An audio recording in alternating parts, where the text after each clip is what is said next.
Welcome to Drinking Bros, presented by StrikeForceEnergy.com. Put down the water and grab a fucking drink.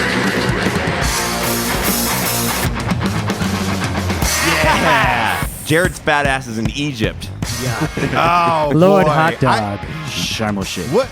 Shama shit. Evan. Yes. Evan Hafer, when you hired Jared Taylor to come on to Black Rifle Coffee, was one of his job descriptions to go to Egypt and party all over the world? First of all, there's a lot of things wrong with just that assumption and statement, which is assuming that we hired Jared. That's like your first. That's like your first flaw in that. Which is he just started coming to the office every day, and ultimately, I mean, if anything gets done, like that's just positive, you know. That's awesome. The unfortunate thing is that people really do think that he works here, you know, and so when he talks to people, he's like, "Hey, buy this hot dog suit," and the accountant's like, "Okay," and we have to really rein that in. We do have a new wrapped vehicle and a new door, thanks to Jared Taylor. Yes, I think he left he left a bunch of invoices in his wake to Egypt. You know, Yeah. we love him. We love him. We miss him. Here's what I've noticed as an outsider, as a business owner myself, Evan. From the outside, it looks like just in the last 4 weeks, he's been raging in the Caribbean. What was it? Costa Rica? I believe he was in Costa Rica. He was right? in Costa Rica, yeah. So, I've seen him in a lot of pools. Once again, he came home. once again, the assumption is that he works for Black Rifle. The problem is I don't define where he goes for travel. I mean, if he shows up where the Black Rifle guys are, it's not like we're going to turn him away. And so it's just, and if he sleeps on the same couch as the filming and content guys in Costa Rica, it's like all of a sudden everybody thinks like, oh, Jared works at Black Rifle Coffee. Well, that's not necessarily true. I mean, he's traveling a lot. God. He comes into the office every day and talks to people, and it's pretty interesting. Yeah, he's flying all over the world like he's Floyd Mayweather.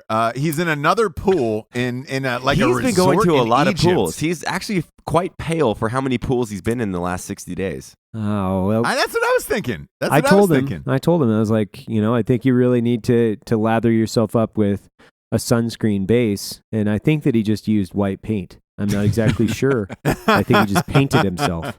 Yeah, but no, he's with the American Hitmen right now, doing their Armed Forces Entertainment Tour. So they're traveling around, and I'm not sure what him and Jack Mandeville and them are doing, but they're accompanying the band. It's a USO tour, right? No, Armed Forces Entertainment. So same thing. Oh, it is? Okay, Yeah. right. Same thing we did for the movie. But Interesting. So, but without the movie. So they're there with a band. Is Jared in that band, Matt? Is he playing bass or tambourine? I mean, he's not in the band, but he does have a lot of musical talent. So I'm sure he'll jump on stage and sing some lullabies to the troops. You know. Well, either way, we miss Jared. We got a guest on the show. Who do we got there, Evan? We got a close and personal friend of ours. I think mine, started as mine, and there was like a domestic partnership at one point. What do you mean at one point? We introduced him to the Black Rifle family a few months ago. Fit in really well. He showed up at the previous Unicorn Ranch, which is just an Airbnb that we rented for a while.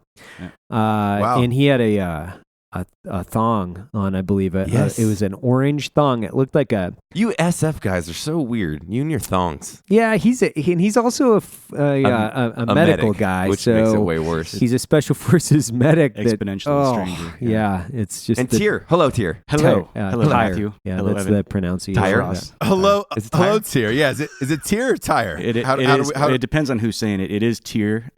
It's you can Google that. It's kind of awesome. Yeah. How did that nickname go over? Were you top tier all the way through life? Third tier? No, I actually, the best way to describe how I got my name is my parents were hippies with guns. I'm named after the Viking god of war. Right.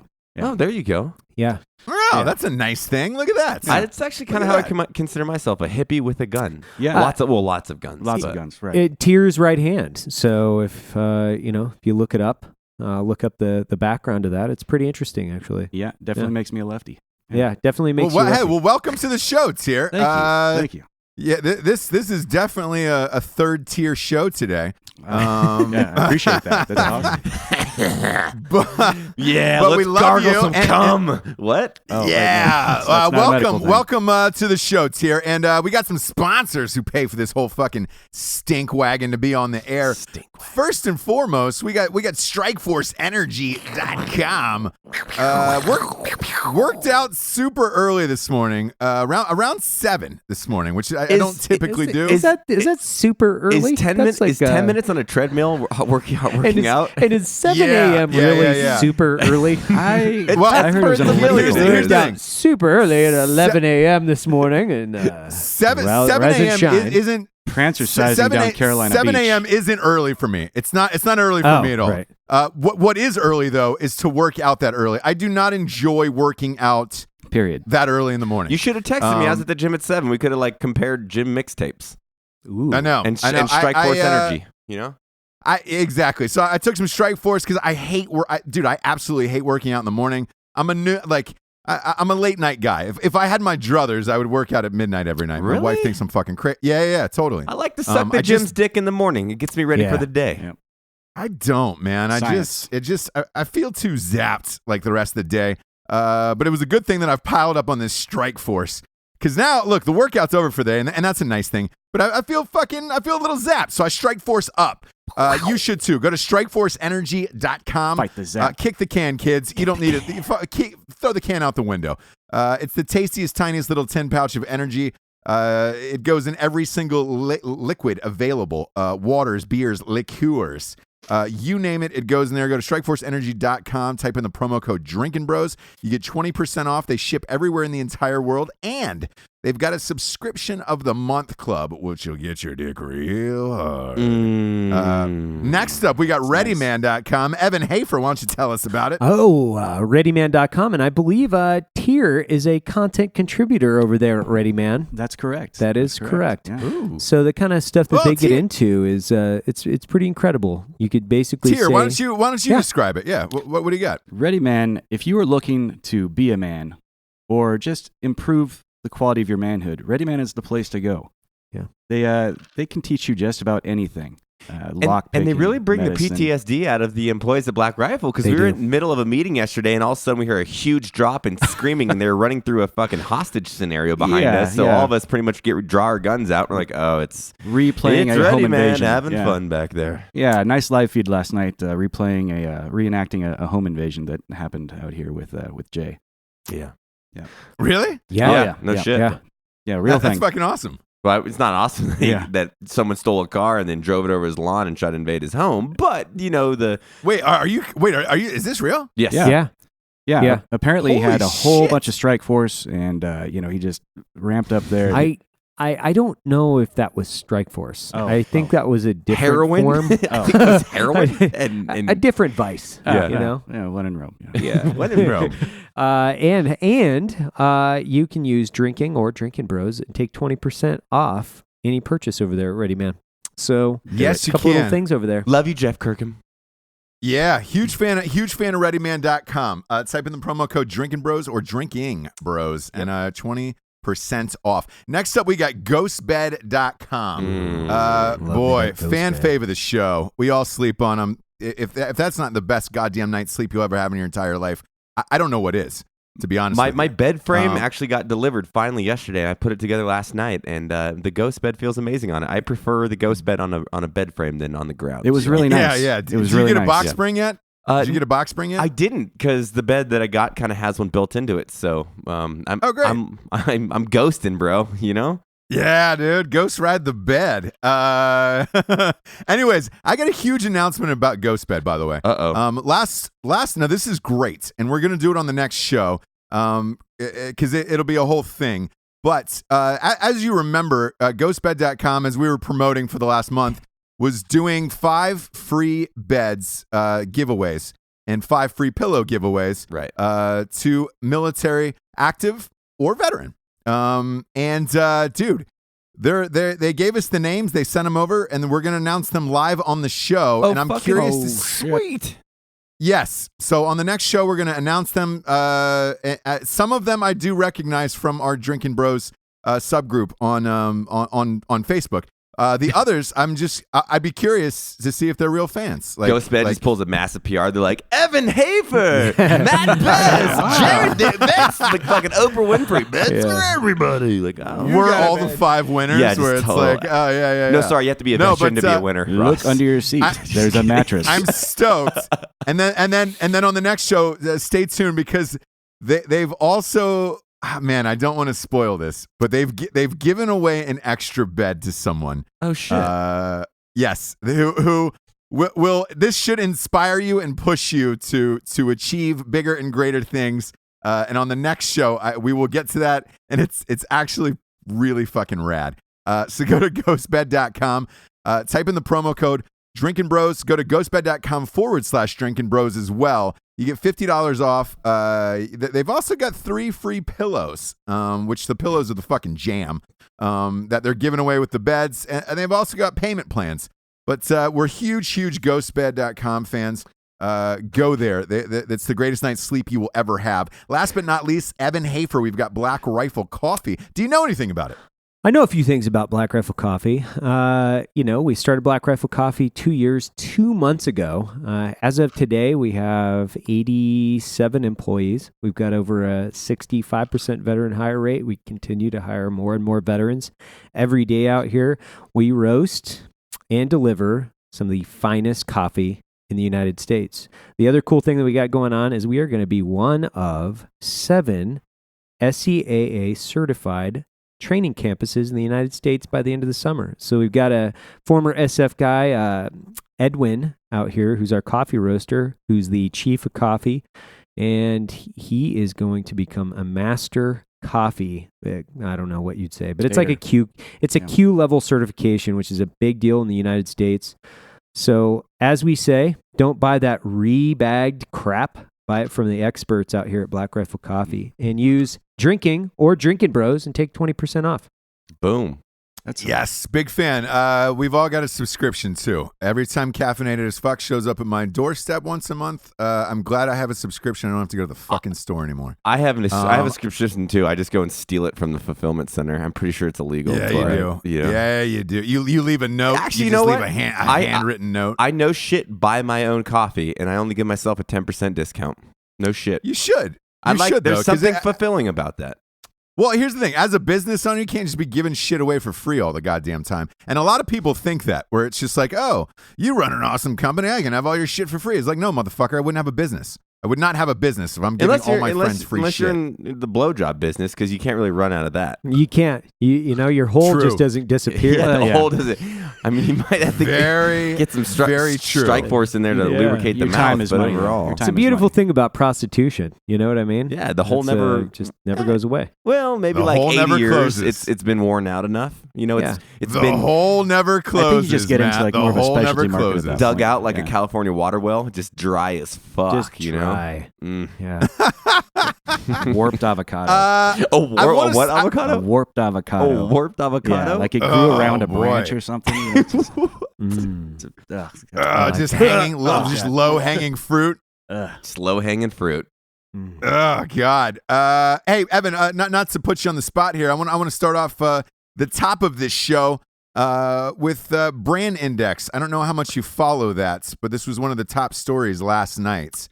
Yeah. So Brand yeah. I mean, I took a look at a few things over there. Yeah. Mm-hmm. Okay, because Brand Index said that Starbucks brand has not recovered from the backlash they took from the refugee promise.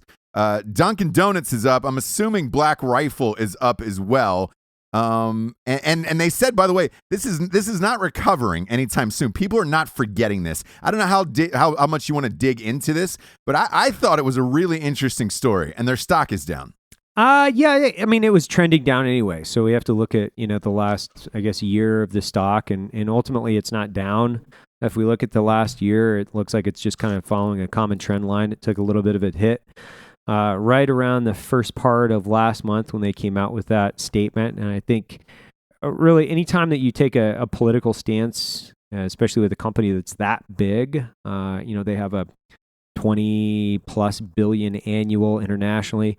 Anytime that you take a political stance, you're basically either going to forfeit market share or you're going to gain market share depending on your position in the market. So Starbucks being one of the largest national retailers, obviously they're encompassing both people on both sides of the spectrum. So when you say, hey, you know what, I we talked about it earlier with that statement, there's so many different things wrong with that statement. One, you're making a political statement, so you have to be able to sacrifice that market share. Two, there's no real way that can be done ultimately, because you'd have to have a very specific relationship with the U.S. State Department in order to first define what an actual refugee is, and second of all, you'd have to hire a complete internal hiring mechanism that would go out and vet people, specifically establishing that they're legitimate refugees. Third, the logistics involved in that, and to the political position, I would find that very difficult to believe that they can follow through with something like that. So that's just a blatant PR move that backfired ultimately. So you could really say, as we look at kind of the executive office over the last year, they've had, a lot of PR faux pas, for a lack of a better term. And you could say that's probably a PR faux pas on the CEO of S-Bucks over there. So he's probably paying the price for that. And you know what? If he didn't have such a senior position over there, I would imagine the board would be extremely disappointed with that. If I was a Starbucks stockholder, I would be disappointed in that. I'll tell you that, because you're sacrificing market share with political statements. So that means you don't give a shit. You don't give a shit about your stockholders. I have a theory on the refugee thing. What's that? With Go ahead. Well, traveling all over the world as we do, we've seen the Starbucks in other countries. Correct. I'm wondering how many of that promise of the refugee hiring. I'm wondering how many of that is just we're going to hire them in that Starbucks that's there in the Dubai overseas. Airport. Well, yeah. See, that's interesting. But because they're a foreign national. They're not necessarily an immigrant unless they're somehow working that they're hired through an American company working in like a proxy country or something. I don't know how that would work and that legally. goes. And Evan and I have a friend whose former wife, girlfriend, whatever, used to be in charge of all the hiring for that. So I've got a little bit of insight back in our Seattle days. Right. But that was the Marius, by the way. Oh, yeah. Yeah. God, I love that guy. Yeah, he's a good dude. Whatever happened to that guy? He's a sergeant major right now. That's he's right. doing He's a sergeant major stuff, somewhere, checking, uniforms. Right. And Yeah. telling PT guys belts. a bunch of bullshit. Right. That goes back to what Evan was saying about you have to actually define the refugee status at that point. You do, and ultimately, I think that you misread the landscape internationally too, because you've got a huge portion of the population overseas where this is also a hot button for them. They've seen a large influx of refugees in Europe. Just got back from Germany, trade show out there, and this was a very specific. How was it over there? Yeah, how was it over there, Evan? Because that's the country I'm most curious about, because there's over 1 million Syrians that are already settled there. So what was your experience like over there? People are not happy. They're really not happy with the large influx of refugees, specifically in their small states. When we look at these things, it's not that they don't want people in their country. They do want to protect. They do want to allow space for people. The problem is that the vetting for refugees and what value refugees create within the walls of their country, they're starting to question whether or not that actually does or it's a positive value specifically within their culture. And what's happened, and I had this conversation over and over and over with everybody from France, Germany, UK, because you've got Brexit that just happened within the UK. Yep. This is a huge issue, and you have countries divided, and now you have the EU divided on this. And it's not just the United States. This is an international issue. We're all talking about refugees. We're talking about how the landscape is changing politically. So you have this, progressively, or it's progressive politics internationally, ultimately pushing forward these political agendas, and they're redefining the cultural landscapes within their countries faster than people are comfortable with. And the economics. So it's a displacement of wealth, because when you have 1 million people that can't get a job within your own country, you have to support them for a finite or infinite amount of time, depending on how fast you can re-educate and put them back into the workforce. Correct. So these are all very real questions that people should be answering. It's not racism. And I continue to say this, we've talked about this for the last 2 weeks. Saying that you don't completely agree with the Muslim religion or identify specifically with the Arab culture, and you don't necessarily want to incorporate that into your day of life or your daily life, that's not racism. That's really not. And it's not xenophobia. It's not you living in fear. It's saying, I've lived, let's say, in the state of Idaho or Utah or whatever, Wyoming, and I agree with refugees, but I agree with refugees coming to the United States and incorporating into our way of life, being Americans. And I think that's a very specific thing that people have to wrap their minds around, which is, if you want to live in Syria, move to Syria. You don't want to bring Syria to your next door, and that doesn't make you a racist, because you're like, dude, I don't want to live under Sharia law. I don't want to incorporate this massive voting block into my society that changes the outcome. And what I don't want is it's like saying this, which is, we live here in the state of Utah under the LDS umbrella, ultimately, right? Right. We don't agree with it, and I think a lot of the shit is stupid that they push specifically within the state. However, I do live here, right? I can openly disagree with LDS religion and not necessarily say that I want to be part of it, and I won't support it. I just won't do it. That's not me being a racist. That's me saying that I don't agree with their there's certain cultural practices that you're just not going to go ahead with, but it doesn't mean that you're out there creating violence against a religion or an ideology strictly based off of a different cultural view. No, exactly. It's just, I think it's stupid that the liquor stores close at 7 p.m. It's and that they have to go behind a curtain to get a drink, and you can't get a double. Very quiet. It's fucking stupid. And so that's the beauty of America. You can have opinions like that, and that's the problem with some of these other religions, is they try to impose their cultural beliefs on you, and if you don't appease them or agree with them, then it turns violent. We've seen it all across Europe, and it's just something that I think America generally doesn't want, unless you're this super progressive movement that's never dealt with real life. And once they deal with those in real life, they're like, you know what? I'm kidding. Can you guys with the guns help us out now? That's right. That's the big problem exactly. right there. Exactly. And by the way, speaking of that, Matt, General Mattis just sent troops into Syria yesterday. Yeah, and I saw a little thing about 70th Ranger Regiment. So in the slight chance that you boys over there listen, man, fucking be safe, good luck, and fucking deal some hate, bro. Hell yeah. Yeah. Be safe, though. Yeah, and what do you think's gonna happen with all that, by the way? Fuck, dude. I have no idea. And they're just due to OPSEC reasons. I know that they're withholding how many troops, what kind of mission that they're doing, whether it's advisory or if it's direct action. I don't know, but I just know that I believe it's 3rd Ranger Battalion. They put that out there publicly, so good on you boys and be safe. And I think there's some artillery, some Marines out there as well, so you guys too, man. Be safe. When you read something like this, does any part of you guys... dude, I wanted to jump back on a fucking striker now and go over there. I was like, God dang it, dude. Literally the first thing I was like, fuck, I want to go over there. That's what I'm asking. Like, when you see things like that, is it like Jordan looking at a team going, fuck, man, I want to jump in this game right now. I want in this game. Yeah. Was that what you guys were thinking?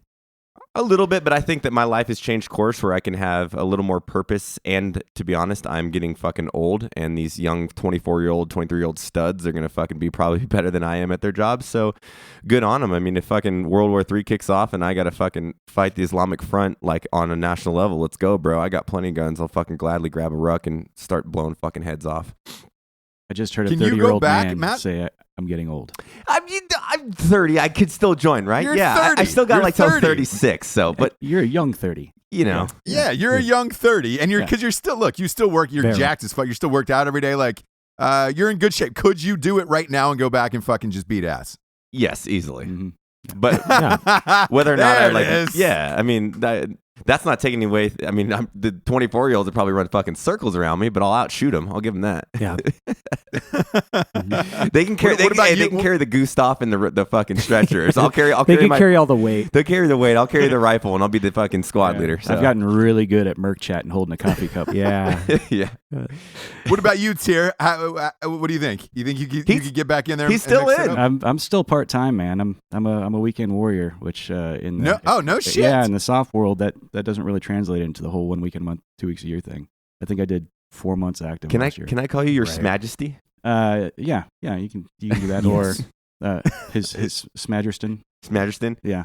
He's His Majesty. He's like the real life Gene Vandenham, other than not as like cocky and douchey. Yeah. Yeah. a simple thank you, Your Majesty would suffice. Better or worse hair, depending on how you look at it. No, your beard's coming in pluff. You got nice. The beard is good. The beard makes up for what I'm. You got a nice plush beard. What about you, Evan Hafer? Could you go back? You think right now at your age and kick some ass?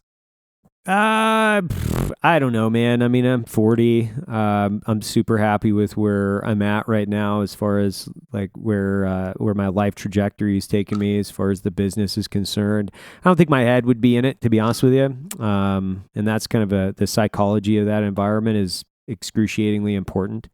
I've got 2 kids, got a business. I'm in a different place in life. I can say probably the only time I've looked at the news in the last few years and said that would be a lot of fun is reclaiming our position in Mosul, and that's just because we have I had a year of my life there.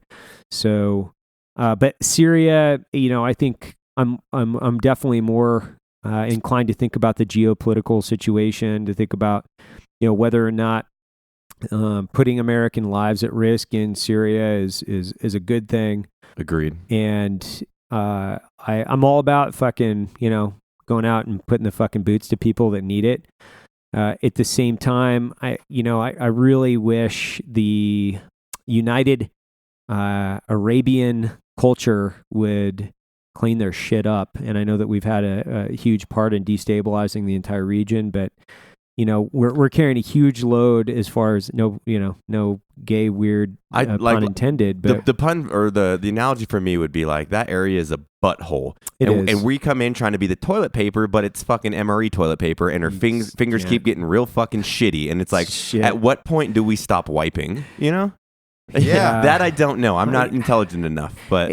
You just don't want to see American lives getting sacrificed for some fucking geopolitical bullshit. And I think that's anybody that's served in war. It's all fun and games, and you miss certain things, but lives and limb are at stake, and it's a testament to how strong our military and those guys and girls are to sacrifice for this nation. But at the same time, is that sacrifice necessary? Yeah, and I would say that typically I'm probably on the other side of the fence of that, in the sense of like stabilizing and cleaning fucking the Islamic extremists, cleaning them off the planet is a very it's a very worthy objective. I don't know if we can do that just with onesie twosie special operations guys. I think that's a kind of a reset button type situation that might have to happen, which is like Dresden, or that's the way those cities look. I really don't think the United States or the international community has the stomach to firebomb a city like we did in the 1940s. I don't think they have the ability to do that. And they like these wars of it's a volunteer force. It's not conscription. They don't have to think about it. They like it because it kind of plays out on the news and fulfills a weird violent fantasy for them. But they continue to send 18 to 22-year-old kids into harm's way instead of just saying, let's fucking hard reset this shit and build these countries back, because I see this as a never ending fucking war. That's exactly right. Yeah. That's why I see it too. Yeah. So with Matt's metaphor there of the toilet paper, this is a diarrhea problem, and diarrhea is not going away anytime soon in the third world. There's gonna be a lot of toilet paper. It is, and that's the reset button's a funny analogy, because it's like you can kill and kill and kill, but there's a point where education becomes the most prominent thing in rechanging an ideology. It's severely hard to kill an ideology unless you break it so bad that They don't want to believe in that anymore. And unfortunately, like you said, these small special operations wars and hitting there's always going to be the subsequent leader to fall into the position, be a predecessor to a fucking leader in whatever faction of extremist Islam that's going on. So it's hard, man. I don't think 2017 ain't ready for a giant war, man. They're just we're a sensitive culture, man. It really is. Like, and I even fucking deal with it being out of the military and not deploying for 3 years now. It's like you turn to become a little sensitive. You're like, I don't want to deal with that shit. You can't imagine someone that grew up and has never seen anything. They can't fucking view those images of what real war looks like. No. They romanticize about how fucking these SEALs and, special operation guys, and they fantasize about the missions and how cool it would be, but they don't want to see fucking their buddies with a bullet in their head. They don't, so, and the unfortunate reality is you have a lot of people making decisions, sending these fucking young fucking dudes out there that have never seen the realities of war. And then they're making these fucking life or death decisions and sending these fucking dudes that are willing to commit to America. So fucking, I know that's why it's so important to fucking support veterans, man. That's, people throw them these shitty scenarios and like, let's get them out and let's get them back to society and fucking doing great things. Amen. Yeah, and but my question, amen to that. But my question to you, Evan, is this: I just saw that Trump sent B-52s with nukes to South Korea, in case we've got to bomb North Korea because they're firing off ballistic missiles and all that shit. Why can't you just nuke a city anymore like the 40 like Eisenhower? Why can't you do? I mean, I'm being totally serious. If you just went in and dropped one, took out Kim Jong-un and just said "fuck you," went into Syria, just dropped one and said "fuck you guys," and then just reset both of those countries. What? I guess what is the fallout from that? Because would people really care? I don't think they would. And I know that strike. There's a lot of fallout. But yeah. Well, I mean, to those countries, but not in the surrounding countries where it's like, would you really miss North Korea? Would you really miss fucking Syria? Like, in all honesty, like, is there any great shit coming out of there? They're not going to reinvent the airplane anytime soon coming out of Aleppo. Yeah, I mean, I agree with they're not rebuilding Silicon Valley. There's nobody coming out of there except maybe a hacker or some weird holistic doctor. That it's like, why couldn't you just nuke him and start over? I think that there's like in the world, like this is the hippie in me, right? Like human life is important, and I don't care what nationality or anything you are. Like human life at its core is important, right? That's pretty much what everybody believes in. Now, any ideology that's like anti-humane, like Islam, like fucking extremists, fucking Muslims, and all this shit, like sorry, I'm not can't even talk today, but those ideologies need to get off the face of this earth. Like I think a lot of people in North Korea, they're so brainwashed. Like I don't think that they're necessarily violent, evil people. They just believe this umbrella of bullshit. So I wouldn't like nuking North Korea would be the worst decision ever. Really? Yes. Are you kidding me? Yeah, I would tend to agree. I think that one, you have to think about the long-term effects. You have to think about who are the key players in the region. You have to think about, okay, if I do this, what happens next? I mean, it's not just chess. It's like a 4-dimensional fucking chessboard with 100 different pieces, and those pieces can fucking punch you in the face at any time. So, like when you look at geopolitics, and specifically when you look at overarching strategy, it's not just like, it's not as easy as, I wish it was as easy as like, hey, let's just, glass parking lot this. That would be great. When you look at the world wars, you have international buy-in from multiple countries in order to come out at the other end and say, okay, World War II is a great example. We weren't the only country looking to take over Japan at that point. I mean, you had the Russians coming in from the north. You had the United States. You had international buy-in by the key players that you knew. We're one, going to destroy the country, and two, we were completely bought into the rebuild process. Even though that launched the Cold War, specifically in Europe post that, you did have international buy-in. It was a zero-sum game at that point, which is if you didn't do something about it now, you are going to be speaking Japanese in the near future. So that can't happen. Like at no point in time, is ISIS going to be able to mount an offensive to take over the United States or United States territories? This is a long game for them. and I'm saying that specifically related to ISIS, but then Kim Jong-un, he's not going to mount a global war against the allies of the United States and have even close to a productive outcome. Yeah.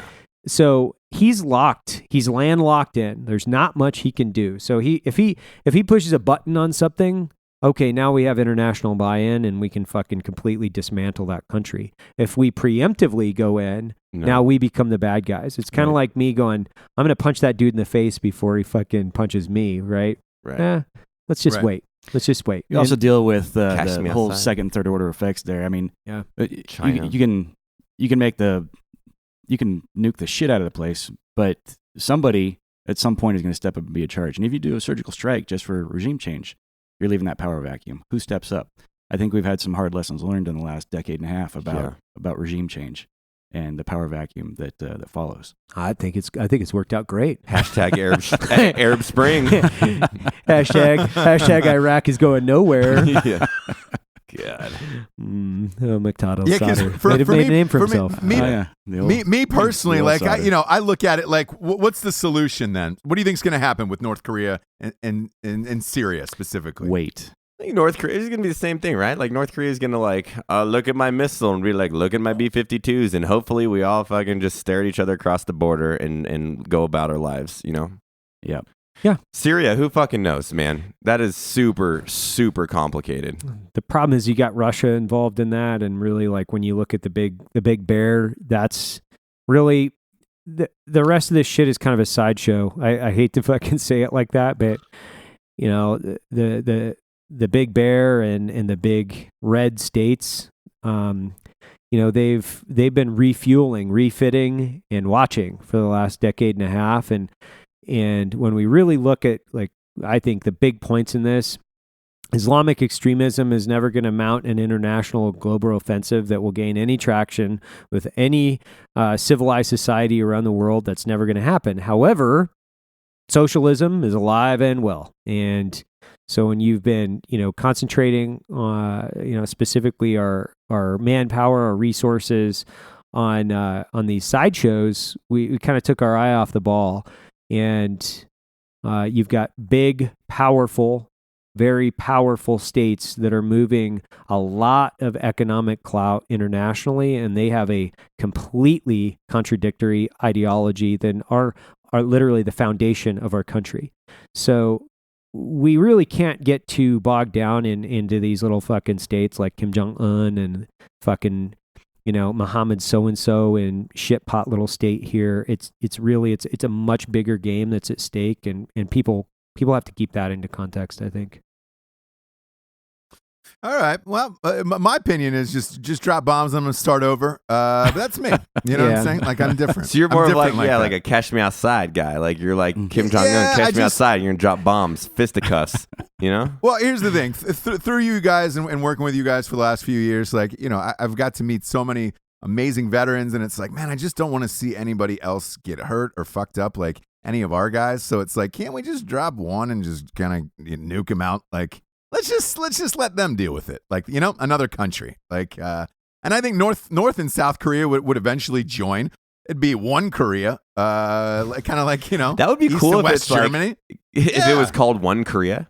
Yeah. Well, yeah, just one Run Korea, by kind of like One Direction. Republic, the band. Yeah. The band, they're the. It's I think it's actually just called one Samsung. Korea. Too late to apologize. They can nominate Psy. It's getting too serious for me, the man. superstar Psy. It's early in the morning, you know. I ain't trying to think about fucking politics. My brain don't work this early. Need some strike force. Need some strike I force know. energy. We'll get away from it for one sec, but not really. You know, I'm coming back in with Daddy Trump's numbers that just got released right now. Boom. Breaking news to Drinking Bros. Plus 235 for the month. Boy, that is a big boy number. Manufacturing tripled. Growth in government jobs. Construction, largest gain in 10 years. Make America great again. Holy shit. Way to go, Trump. Proud of you. Yeah. Hey, it's amazing that you know, hey, socialism doesn't work. That's weird. That's weird how that is. Really, you know? doesn't. No, look at that. It doesn't work. I have a a decent stock portfolio, and like I can say for this penny stocks, braggadocious. Braggadocious. I have a decent No. stock This is- portfolio. Let me just say it's High very points. diversified. purely for retirement purposes. Like I've always been like a later in life guy, smart guy, like that type of shit. Did you buy Snapchat on the IPO? Is I did not. humility your best trait, Ross? And you don't mind telling people? It is my no. But I learned. Look, you learn early on. Like I had this discussion, I think with Jared one night, where it's like, dude, in acting in Hollywood and all this shit, you get money quick, and then you end up burning it on dumb shit, like Jared's cocaine. doing now, getting cars wrapped, whatever your vice is. But then as you get older, you start realizing like, oh shit, I should probably put some away for college funds or 401ks, that type of shit. So that's what it's for. It's not for me to be like, I'm sweet at a party. It's actually the opposite. It's like, hey, I'm smart and mature and responsible, and just You don't in have case to put I get money away for nuked- college. That's why they make the GI Bill. Right? Well, let's say my son's a pussy and doesn't go into the military, then he's gonna need that fucking college fund, which is in these goddamn stocks. And I will say this: since Trump is taken over, the market has been up close to 3,000 points, and it has been amazing. I almost feel like playing that Kanye song. It's amazing. So whatever he's doing, fucking A. Way to go. Hey, listen, Daddy Trump. all that stuff. We're just trying to roast some delicious coffee over here. That's what we're doing. I know. That's all we're doing. I know, it's great.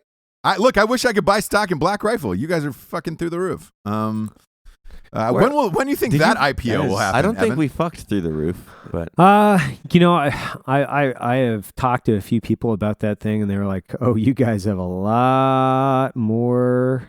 You got a lot of growing to do before you do something like that." So, that's, what is the rules for something like that? What do they tell you exactly? Like how many years? Well, I was talking to Jay Orvis, who he was on the show, and he's also close and personal friend of ours. So he was saying his previous company is not, it hasn't been a publicly traded company, and they're valued at about $1 billion. So it's a long road to $1 billion for Black Rifle before we're valued there. And the other thing is you really have to weigh out.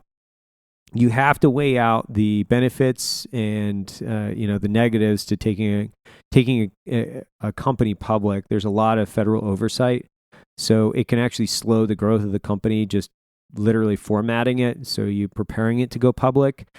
And a lot of people will say that it's detrimental in today because it's different than it was, let's say, 12 or 15 years ago. So today it's much harder to take a company public. It's in all honesty, unless it's like a tech buy, something like that, it doesn't really benefit unless you've got some strategic goal that you're really trying to push. So for us, like we're just concentrating on the franchise opportunity for Black Rifle Coffee and making sure that the men and women that want the opportunity to own a franchise, they have economic emancipation and through creating opportunity, economic emancipation, and great product, that'll either present itself or it won't. So we're not really reading the envelope that far into the future. As much as I'd like to be in Gotcha. on that IPO, I would hate to see other people come in and have any kind of control over what you're doing here. yeah. And by the way, the reason I bring it up, Evan, is that Snapchat IPO came out last week, exploded, and I just don't see the long term for that company. Like Snap? I think, No. I don't see it. Do you? I don't. I don't, and I mean that even if you just look at any tech public offering, like in the last year, 2 years, they've opened and sank, and Right.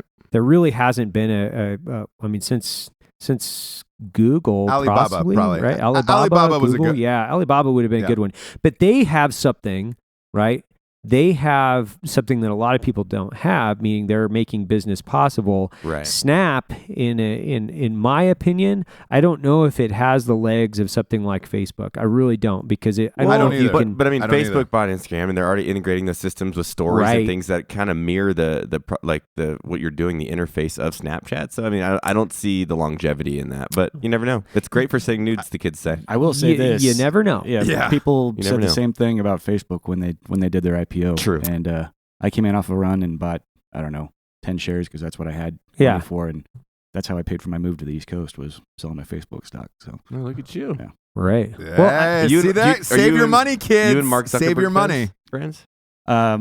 he isn't returning my calls right now. that's weird. Yeah. Weird. Yeah.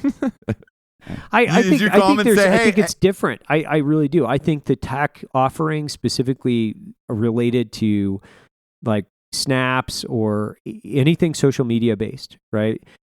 You have something that Snap is something that's probably a younger generation, but ultimately Facebook was one of the first of its kind, and it had kind of a depth, and it had a strategic plan. I haven't seen where Snap is. I guess what I'm trying to say is, like, a few years ago, you could see, and definitely now you can see Facebook as like, okay, got it, loud and clear. Right. Yeah, they're locked in. But I don't see how Snap is doing anything different than the other social media platforms. They're not taking advantage of the fact that, I'm really going to not go too far down the rabbit hole on this, but they're reaching a younger demographic at a higher rate than the other social media platforms that basically do the same thing, because it's an ad platform that creates data and then puts ads in front of people. That's what it is. Right. Okay. Well, Facebook could quite literally invent and or manufacture the same type of platform that they have and take away huge portions of their market share. So whereas like, But Facebook keeps reinventing new features that are amazing. God, I Have know, you right? seen I made fun of the sell shit that they have going on, the marketplace. Right. yeah. And it's fantastic. It geolocates with you, awesome. and then people within a certain area, and then you can immediately make offers through Messenger, and then boom, you bought something. It's fucking cool. It's a lot like It pisses Craigslist, me off. but without the weird dude with the ferret. Yeah. And I have a theory. And I could be wrong, but I have a theory that some of these companies, that's their last hurrah. So you take it public, you cash out, and you roll on. Agreed. So you've taken on your A, B, C round of funding, right? You've leveraged a ton of debt. Now it's time to fucking go public. You cash out and roll out. You don't give a shit. And ultimately, like, that's my theory, that some of these guys are just trying to cash in and roll out. And that's what they're doing. Well, Evan, it's an interesting theory, and I'll tell you why. One of today's big stories was Facebook originally tried to buy Snapchat for $10 billion. Right. The guy balked at it. That was about 2 or 3 years ago, and essentially said "fuck you." And then great, they continued. They did the IPO. The IPO came out and crushed, but then it's pulled back a little. The big rumor today, is Facebook is waiting for it to fall. It was at 24. They're waiting for it to fall down to 14, and they said they may take it over. So you could be right. I think that theory could quite possibly be correct. If it falls to 14, I'm buying a bunch more. Yeah. Yeah, Let's absolutely. do it. Yeah. A lot of people waited till Twitter fell to 14 and bought a bunch of it. So yeah. because I think somebody will buy Twitter as well eventually. But with that, let's get to the Drinking Bro of the Week, shall we? This week's Drinking Bro of the Week was submitted by JD Gray. He says, "Hey guys, I'd like to throw a nomination your way for Drinking Bro-ette of the Week.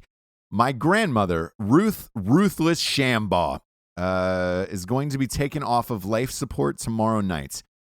Damn, that sucks. She's a wonderful grandmother and a wonderful wife to my grandfather, who is a Vietnam vet who served in the Army and the Air Force.